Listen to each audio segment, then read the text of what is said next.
तो व्यक्ती आधी तसा नसेल, पण त्याच्या लाईफमध्ये काही चांगलं घडलं असेल, 4 पैसे कमवले असेल, काही कोणता हुद्दा प्राप्त केला असेल, त्याच्यातून पण तो अहंकार बळवतो. कारण आपण शेवटी अर्ध्या हळकुंडाने पिवळे लोक आहोत. त्याच्यामुळे आपल्यावर अहंकाराचा साज लगेच चढतो. नमस्कार मित्रांनो, तर स्वागत आहे तुमचं शीतल पारिसे या माझ्या यूट्यूब चॅनलवरती. तर मित्रांनो, आज या व्हिडिओमध्ये अशा 2 गोष्टीबद्दल सांगायचं आहे की त्या दोन्ही गोष्टी आपल्या व्यक्तिमत्वाचेच ते पैलू आहे. तर अशा 2 गोष्टी कोणत्या? तर एक म्हणजे आत्मविश्वास आणि एक म्हणजे अहंकार. कधी कधी आपला अहंकार जागृत होतो, तर कधी आपला आत्मविश्वास डगमगतो. तर आत्मविश्वास आणि अहंकार याच्यामध्ये काय फरक आहे?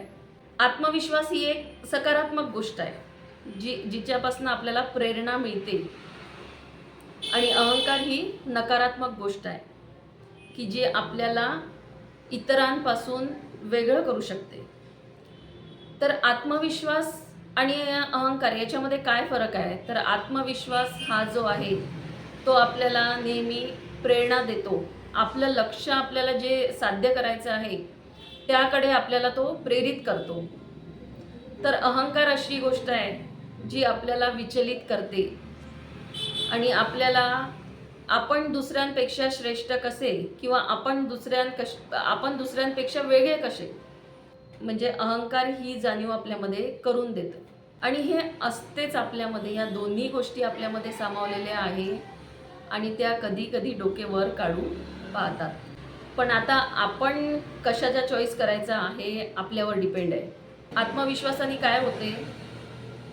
आपल्याला जगण्याची प्रेरणा मिळते, आपल्याला काहीतरी करण्याची प्रेरणा मिळते, काहीतरी चांगलं करण्याची प्रेरणा मिळते, आणि आपल्याला जे जीवनामध्ये साध्य करायचं आहे ते आपण आत्मविश्वासाच्या बळावर करू शकतो. आणि आत्मविश्वास आपल्याला असफल झालो किंवा आपल्याला काही सहन करावं लागलं तरी आपल्याला ते सहन करण्याची त्याच्यामधनं ताकद मिळते. आत्मविश्वासाच्या बळावर आपण आपली असफलता पण सहन करू शकतो. पण अहंकाराचं तसं नाही आहे. अहंकाराला काही सहन होऊ शकत नाही. अहंकाराला लगेच ठेच पोचते. तर अहंकार हे काहीच सहन करू शकत नाही. तर अहंकार ही गोष्ट अशी आहे की आपल्या चुका ज्या आपण म्हणजे आपल्या चुका ज्या बाहेर आपल्याला आणायच्या नसतात ते आपण त्या अहंकाराच्या पदराखाली झाकून ठेवतो.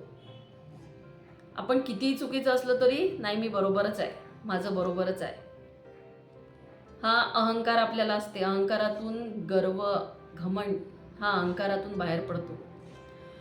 पण अहंकार माहिती आहे का आपल्याला जगापासून वेगळा करतो, आपल्याला आपल्या लोकांपासून वेगळा करतो. आपण बघ खूप अनुभव घेतलेले आहेत. जो अहंकारी माणूस असेल ना, अहंकारी व्यक्ती, त्याच्यापासून आपण 2 हात दूरच राहतो. तो कधीच दुसऱ्यांबद्दल चांगला विचार करू शकत नाही, दुसऱ्यांबद्दल चांगलं चिंतन करू शकत नाही. तो स्वतःलाच ग्रेट समजण्याच्या नादात असतो. नाही, मीच किती ग्रेट, मीच यांच्यापेक्षा कसा चांगला, असे अहंकारी व्यक्ती आपण नेहमी आपल्या आयुष्यामध्ये आपण पाहिलेले आहे. कधी आपल्या जवळचेच लोक असे असतात किंवा आपले काही मित्रही असे असू शकतात.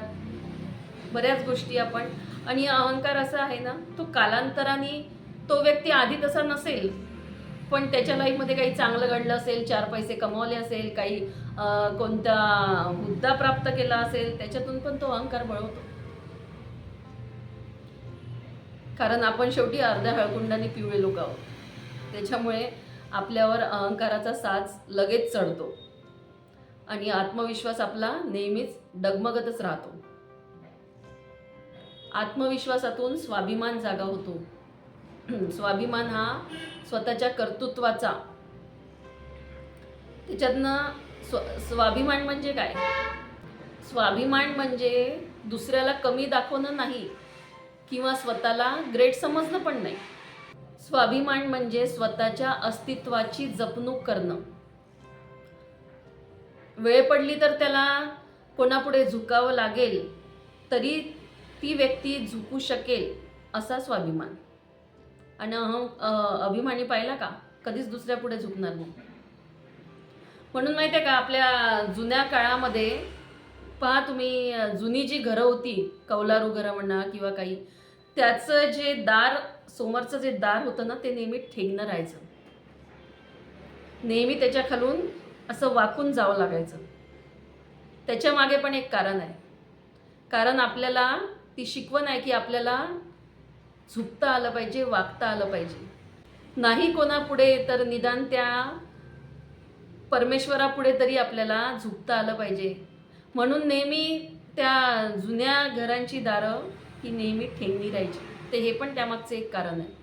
तुम्ही जेव्हा एखादा अधिकारी असेल, तो अधिकारी कुठे, तो त्याच्या ऑफिसमध्ये, त्याचं जे म्हणजे वर्क प्लेस आहे तिथे तो अधिकारी. पण जेव्हा तो घरी येतो त्यावेळी त्यांनी आपला जो अधिकाऱ्याचा पोशाख घातलेला आहे तो तिथेच सोडून यावा. तो अधिकारीपणा घरापर्यंत घेऊन म्हणजे घरापर्यंत घरी घेऊन येऊ नये. कारण ज्यावेळी तुम्ही घरी येता त्यावेळी तुम्ही कोणाचा तरी मुलगा असता, नवरा असता, कोणाचे तरी वडील असता, किंवा स्त्री असेल तर ती कोणाची तरी मुलगी असते, बायको असते, आई असते, कोणाची बहीण असते.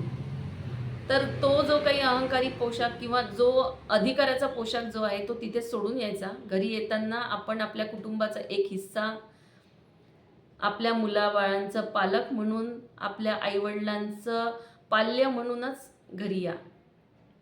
नाहीतर काही काही लोक असे असतात जे ऑफिसमध्ये पण हुद्द्यावर असतात आणि घरी येऊन पण आपल्या अधिकारीपणाच ते गाजवत राहतात. ती त्यांना हॅबिट झालेली असते, सवय झाली, आणि तो अधिकारीपणा डोक्यात गेलेला असतो. त्याच्यामुळे ते घरी येऊन पण तसेच वागतात. पहा तुम्ही, असं आपल्याला अनुभवायला येते. आपल्या जवळपास पण अशी लोक असतात. मग अशा लोकांपासून काय होते, अशा लोकांपासून लोक दुरावली जातात. कोणी पण म्हणते तो राहू दे बाबा, तो तर आपल्याच तोऱ्यात असतो, कशाला त्याच्यासोबत, नको त्याच्यासोबत बोलायला जायला. त्याला आपण बोललो काय किंवा नाही बोललो काय काही फरक पडत नाही. पहा तुम्ही, असं अनुभवायला येते.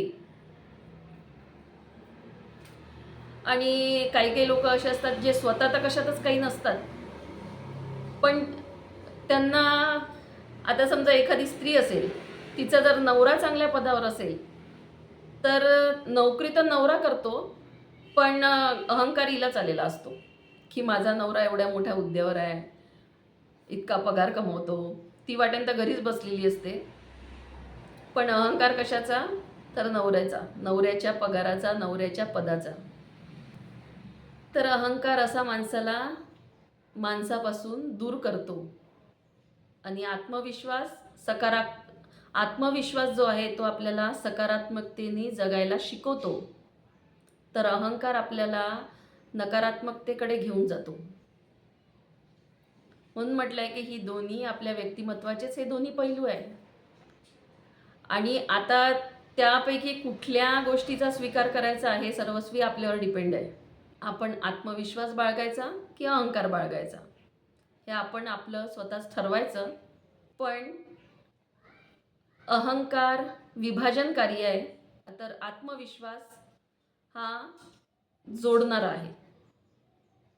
तर पहा, तुम्हाला जर माझ्या या गोष्टी पटल्या असतील तर जे पटलं असेल ते स्वीकारा, आणि जे नसेल पटलं ते सोडून द्या.